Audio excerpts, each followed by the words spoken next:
ஜெயம் கொடுக்கும் ஜெய கிறிஸ்து இயேசு கிறிஸ்துவின் வல்லமையுள்ள நாமத்தினாலே அனைவருக்கும் அன்பின் நல்வாழ்த்துக்களை தெரிவித்துக் கொள்கிறேன்.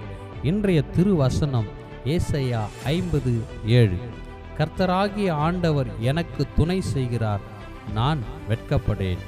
எனக்கு அன்பானவர்களே, கர்த்தருடைய ஜீவனுள்ள வார்த்தைகளை 100க்கு 100 நம்பி விசுவாசிக்க வேண்டும். கர்த்தருடைய வார்த்தை விலையேற பெற்றது, ஆத்துமாவை உயிர்ப்பிக்கிறது.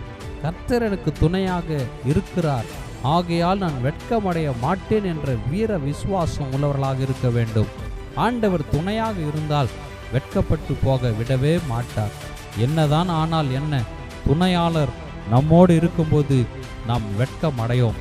கர்த்தர் எனக்கு பக்கபலமாக, நங்குரமாக, நம்பிக்கையின் அஸ்திபாரமாக இருக்கிறார். அவருடைய பிள்ளைகளை வெட்கப்பட்டு போக கர்த்தர் நிச்சயம் விடவே மாட்டார். நான் உனக்கு துணை நிற்கிறேன் என்று வாக்கு கொடுத்திருக்கிறார்.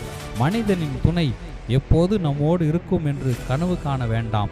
நமக்கு இயேசு ஆண்டவரின் துணை ஒன்றே போதும், நாம் வெட்கமடையோம். இயேசு நம்மோடு இருக்கும்போது வெற்றி வெற்றியே, ஜெயம் ஜெயமே, தலை குனிவு இல்லை. தலை நிமிர்ந்து சிறப்பாய் வெற்றியுள்ள வாழ்வை வாழ கர்த்தர் கிருபை செய்வார். ஆமென்.